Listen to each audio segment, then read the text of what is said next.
Waalaikumsalam. Selamat pagi anak-anak. Pagi Ibu.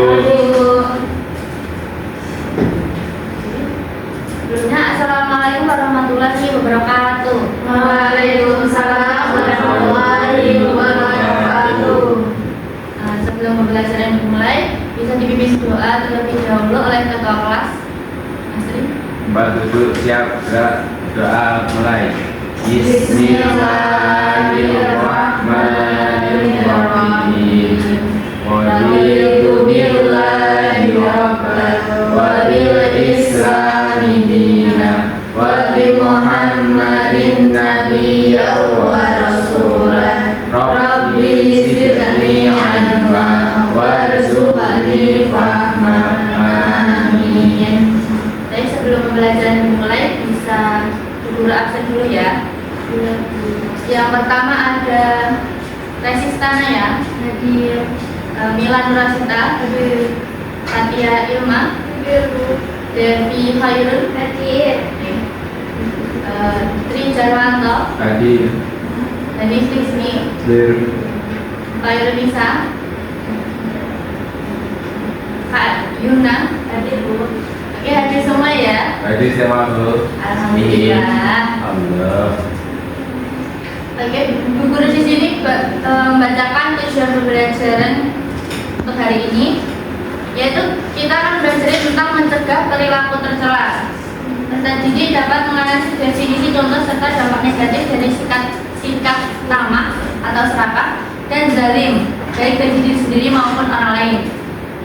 Dan peserta didik juga diharapkan mampu menerapkan perilaku sosial yang baik, menjunjung tinggi hak orang lain dan menciptakan ketentraman dalam masyarakat yang pada akhirnya menghindari perpecahan dan ketidakstabilan sosial akibat perbuatan aniaya. Nah, Bu Guru di sini bakal menjelaskan tentang mencegah perilaku tercela. Nah, di sini Bu Guru membahas dua bab tentang tamak dan zalim. Di sini anak-anak udah tahu belum apa itu tamak? Rakus Bu. Rakus, apa lagi? Tahu Bu. Oke. Nah, di sini pengertian tamak sendiri secara bahasa, tamak berasal dari bahasa Arab atau at-tama'u. Nah, yang artinya suatu sikap yang tidak pernah merasa cukup sehingga ingin selalu menambah apa yang seharusnya ia miliki tanpa memperhatikan hak-hak orang lain. Nah, menurut istilah, tamak sendiri itu adalah cinta kepada dunia atau harta terlalu berlebihan tanpa memperhatikan harta itu diperoleh dari haram atau halal yang mengakibatkan adanya dosa besar. Kemudian ada dari ciri-ciri dari sifat tamak yang harus dihindari dari diri sendiri dan orang lain yang ada ciri-ciri tersebut, yaitu ada dua orang yang tamak. Ada yang masing-masing tidak akan kenyang. Yang pertama, orang tamak yang menuntut ilmu. Kemudian ada orang yang tamak karena memburu harta. Dia juga tidak akan kenyang. Tamak yang pertama yang tamak tentang ilmu, menuntut ilmu dibolehkan, tetapi tamak yang kedua tentang harta itu diharamkan ya. Nah, ini ada ciri-ciri tamak ya. Sebentar, Ibu Guru ambil kacamata dulu. Nah, ciri-ciri yang pertama yaitu terlalu mencintai harta yang dimilikinya, mengharap pemberian orang lain. Jadi dia tuh yang punya sifat serakah atau tamak, dia akan selalu mengharapkan pemberian orang lain, tapi dia itu tidak memberi kepada orang lain atau pelit. Nah, serakah dalam mengumpulkan harta. Orang yang tamak atau serakah bakal menghalalkan segala cara untuk mendapatkan harta tersebut. Selalu memikirkan kemewahan dunia. Jadi yang dipikirkan itu tentang kemewahan dunia yang selalu di atasnya, tapi tidak melihat ke bawahnya seperti itu. Harta. Dan ciri terakhir, semua perbuatannya selalu bertendensi pada materi. Jadi dikaitkan ada materi atau harta. Gitu. Nah, di sini juga ada penyebab tamak. Apa saja? Ada yang penyebab tamak itu apa? Syukur. Terus apa lagi Mbak Fatia?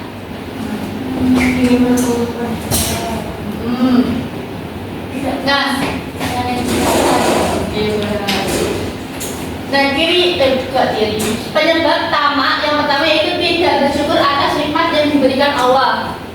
Orang yang mempunyai sikap tamak tidak akan mempunyai sikap syukur atau selalu merasa kurang apa yang sudah diberikan kepada Allah. Kemudian penyebab yang kedua yaitu kurang memahami arti hidup bermasyarakat, yang di dalamnya ia berkewajiban saling menolong, membantu, bukan saling iri kepada sesama. Nah, orang yang mempunyai sikap tamak, dia akan selalu memikir dua kali untuk membantu sesama manusia. Nah, penyebab yang ketiga yaitu ingin menumpuk-numpuk harta kekayaan. Penyebab tamak seperti itu. Dia ingin menumpuk hartanya, tidak ingin sedekah atau membagi kepada sesama manusia. Penyebab yang keempat yaitu tidak merasa puas dengan apa yang dicapainya. Kemudian ada dalil tentang tamak di Quran surat Al-Adiyat ayat 8. Di sini Bu Guru akan membacakan dahulu, nanti ditirukan ya. Iya, Bu. Bismillahirrahmanirrahim. Bismillahirrahmanirrahim. Wa innahu lihubbil khairi lasyadid. Wa innahu lihubbil khairi lasyadid. Ya Mbak Dewi bisa bacakan artinya. Dan sesungguhnya dia sangat bakhil karena cintanya kepada harta. Nah, penjelasan dari Quran surat Al-Adiyat ayat 8 ini, orang yang punya sikap tamak dia akan pelit atau kikir atau bakhil terhadap hartanya. Jadi dia tidak akan membagi atau bersedekah kepada hartanya kepada orang lain. Kemudian di sini ada nilai-nilai negatif dari tamak atau dampak yang didapatkan oleh seseorang jika mempunyai sikap tamak, yaitu akan menjadi orang yang ambisius yang tak akan pernah puas dan bersyukur atas rezeki yang telah diberikan oleh Allah. Kemudian yang kedua bisa dibaca Mbak Fatia. Menjadi orang yang egois, hanya mementingkan bagaimana keinginannya terpenuhi tanpa memperdulikan orang lain. Oke, dampak dari negatif adalah menjadi orang yang egois. Kemudian yang ketiga bisa dibaca Mbak Naya. Memuja-muja harta menjadi tujuan hidupnya. Yang ketiga ini poin memuja-muja harta yaitu menjadi tujuan hidupnya, sedangkan tujuan seorang manusia adalah di dunia dan di akhirat. Tetapi orang yang tamak dia akan selalu memuja-muja harta atau tentang dunia saja, jadi akhiratnya menjadi sia-sia. Kemudian nilai negatif yang keempat yaitu hidupnya selalu resah, dia tidak akan tenang dimanapun dia berada, karena orang yang punya sikap tamak akan memikirkan apa yang belum dicapainya, seperti itu. Bakhil atau kikir, tetapi selalu ingin diberi orang lain. Jadi orang yang bersikap tamak ini dia akan bersifat kikir atau tidak rela hartanya berkurang sedikit pun, tetapi dia selalu ingin diberi sesuatu oleh orang lain.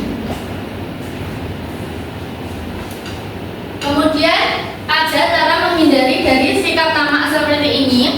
Di sini teman-teman ada yang merasa nggak mempunyai sikap tamak? Gak ada ya? Alhamdulillah. Nah, cara menghindari tamak ini bisa rajin bekerja untuk memperoleh harta yang halal. Jadi tidak menghalalkan segala cara. Jadi yang diperoleh dengan yang halal-halal saja. Kemudian cara menghindari usaha maksimal yang untuk menggapai cita-cita. Cara yang menghindari yang ketiga yaitu harus yakin berupa berapa dan apapun hasil yang kita dapat adalah pemberian Allah yang terbaik. Jadi selalu bersyukur apapun yang Allah berikan, seperti itu. Tidak mempersoalkan segala sesuatu yang telah Allah berikan kepada orang lain. Jadi kita tuh rezeki apa yang kita dapat dari Allah Subhanahu Wa Taala tidak dibanding-bandingkan dengan orang lain. Misalnya Mbak Mila punya HP nih, tapi Mbak Fatia punya tab. Iya, aku mau punya tab, dibanding-bandingin. Jadi kita harus bersyukur sudah mempunyai handphone, seperti itu. Nah, kemudian cara menghindari tamak. Yang ke-6, selalu berserah diri kepada Allah dan mensyukuri apa yang telah Allah berikan kepada kita. Kemudian ada qanaah terhadap apa yang diberikan oleh Allah. Qanaah itu apa, teman-teman? Menerima padanya. Ya, masih apa qanaah? Menerima apa adanya. Qanaah itu menerima apa adanya atau bersyukur, ya. Kemudian di sini yang selanjutnya yaitu ada zalim. Di sini anak-anak udah ada yang tahu belum apa itu zalim? Belum. Meletakkan sesuatu tidak pada tempatnya. Ya, meletakkan sesuatu yang tidak pada tempatnya. Nah, menurut ajaran Islam, zalim ini adalah perbuatan yang aniaya atau yang biasanya meletakkan sesuatu tidak pada tempatnya atau tidak sesuai dengan ketentuan Allah. Nah, zalim ini adalah perbuatan dosa yang harus ditinggalkan karena tindakannya yang aniaya dapat merusak kehidupan pribadi, sosial, dan masyarakat. Kemudian di sini ada juga ciri-ciri dari orang yang berperilaku zalim yang harus dihindari dari diri sendiri dan yang harus dihindari dari diri sendiri, seperti itu. Kemudian ciri-cirinya yaitu yang pertama, orang yang zalim hidupnya mencederai hak-hak orang lain dan juga hak-hak Allah atas makhluknya. Nah, ciri-ciri mereka adalah suka melakukan kemungkaran, senantiasa mengingkari kebenaran, berpaling kepada perintah Allah, melanggar hukum Allah dan Rasulnya, dan gemar melakukan perbuatan tercela atau maksiat seperti dusta, khianat, aniaya, dan menghina dan lain-lain. Seperti itu adalah contoh perilaku sikap dari zalim. Di sini penyebab orang zalim. Nah, Mbak Mila bisa dibaca apa penyebab orang zalim? Zalim dapat dilakukan oleh siapa saja, namun biasanya orang yang berlaku zalim itu disebabkan karena lemahnya imannya, ingin mempertahankan kekuasaannya, tidak mampu menahan nafsu dan terlalu mencintai dunia. Oke. Yang disebutkan Mbak Mila tadi adalah tentang penyebab orang zalim, ya. Ada dalil tentang zalim. Di sini langsung saja dibaca bareng-bareng ya, anak-anak. Oke, Bu. Oke, Bismillahirrahmanirrahim. Wattaqu fitnatan la tusibanna alladziina zalamu minkum khassah wa'lamu anna Allaha syadidul iqab. Siapa yang mau baca artinya dari Quran surat Al-Anfal ayat 25? Mbak Masri.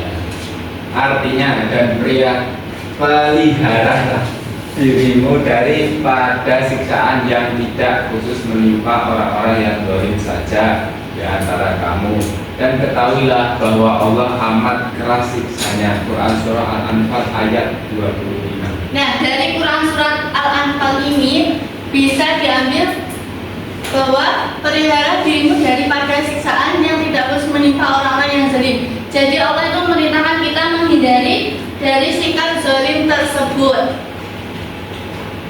karena terdapat siksaan yang Allah berikan kepada orang yang zalim di akhirat, seperti itu. Kemudian di sini ada nilai negatif dari zalim, yaitu merusak persatuan dan persaudaraan, mengalami menerima azab di akhirat, merusak tatanan hidup di masyarakat, dapat merugikan orang lain, kemudian menghilangkan akhlak atau sifat baik. Nah, sikap zalim ini dapat menghilangkan sikap-sikap baik dalam diri karena dikuasai oleh sikap zalim tadi. Kemudian ada hidup dalam kesesatan dan jauh dari hidayah, kemudian menghilangkan pahala amal perbuatan yang sudah dilakukan. Ada cara buat menghindari sikap zalim, yaitu apabila kita melakukan kezaliman kepada orang lain, segeralah meminta maaf kepadanya dan bertaubatlah kepada Allah dengan taubatan nasuha. Semoga Allah membukakan pintu hidayah kepada kita semua. Jadi kalau kita merasa menzalimi sesama teman kita atau memukul tanpa sengaja atau menganiaya, segera meminta maaf terhadap yang kita zalimi dan bertaubat. Nah, Ibu Guru ada sedikit cerita tentang orang zalim. Nah, ceritanya dahulu itu ada seorang bisnis besar pernah menderita sakit berkepanjangan di tangannya, jadi tangannya itu lumpuh sakit. Nah, dibawa ke dokter, tangannya itu nggak sembuh-sembuh. Kemudian seorang pebisnis tadi mendatangi seorang syekh untuk meruqyah dirinya, barangkali ada orang yang menyihirnya. Tetapi ketika sudah diruqyah, tangan tersebut tetap saja lumpuh. Akhirnya syekh tersebut berkata, introspeksilah, barangkali Anda pernah menzalimi orang lemah, maka segeralah bertaubat kepada Allah dan meminta maaf kepada orang yang Anda zalimi. Kemudian seorang pembisnis tadi teringat kalau dia itu pernah menzalimi seorang nenek-nenek tua. Dia mengambil tanahnya secara paksa dan memalsukan surat-surat untuk keperluan bisnisnya. Kemudian setelah itu seorang pembisnis tadi mencari tahu keberadaan nenek-nenek tua tadi, lalu meminta maaf dan mengembalikan hak tanahnya. Kemudian seketika itu ular tangannya sembuh total. Nah, dari kisah tersebut bisa diambil kalau kita itu tidak boleh menzalimi sesama manusia ya.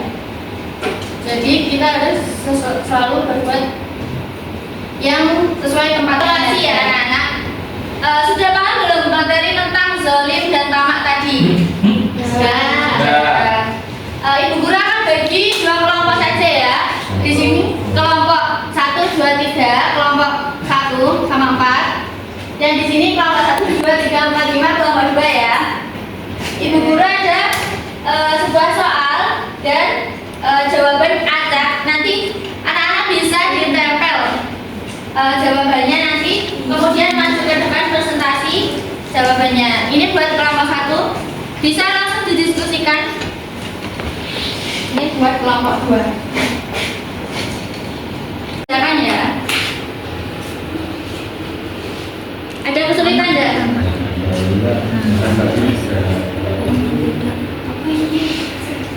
Orang yang selalu merasa kekurangan, Ada yang ditanyakan? tamak, orang yang Kelompok 1 udah, kelompok 2 udah belum? sesuatu pada tempatnya zalim, dua zalim.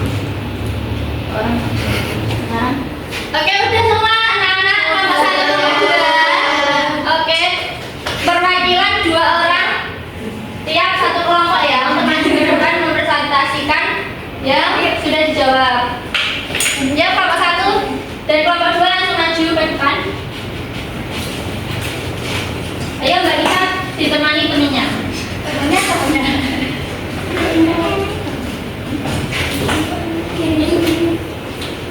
Oke, kelompok 1 langsung aja dibaca jawabannya. Soal dan jawabannya. Orang yang selalu merasa datanya kurang dan tidak pernah cukup itu tamak. Ya. Orang yang tidak menaruh sesuatu pada tempatnya termasuk zalim. Benar. Yang mereka terlalu mencintai harta dan dunia termasuk ciri-ciri dari sifat tamak. Yang selanjutnya nilai negatif dari tamak adalah bakhil dan pelit. Oke, untuk kelompok 1 benar semua ya. Beri tepuk tangan. Sekarang kelompok 2 bisa dibaca ya. tidak pernah cukup itu tamak. Terus orang yang tidak menaruh selalu sesuatu pada tempatnya itu termasuk zalim.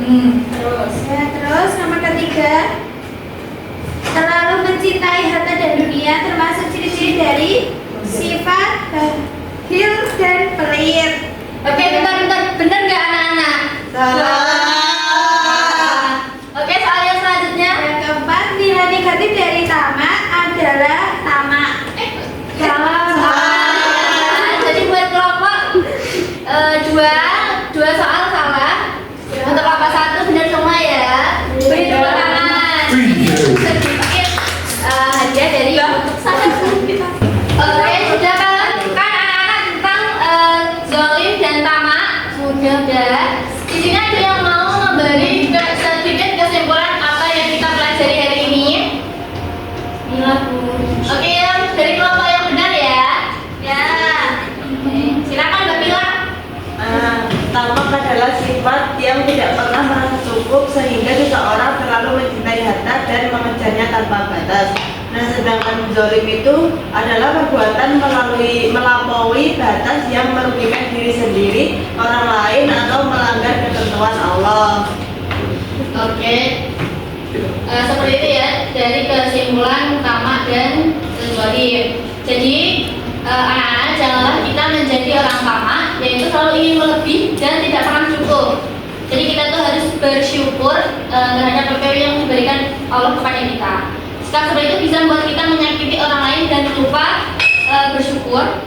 Begitu juga dengan zalim. Zalim ini yaitu berbuat tidak adil dan menyakiti orang lain karena Allah tidak menyukai orang-orang yang berbuat zalim. Jadi anak-anak jadilah yang berbagi, peduli dan adil, karena hati yang baik membuat hidup kita lebih bahagia dan disukai banyak orang. Ya, sekian dari pembelajaran kita hari ini.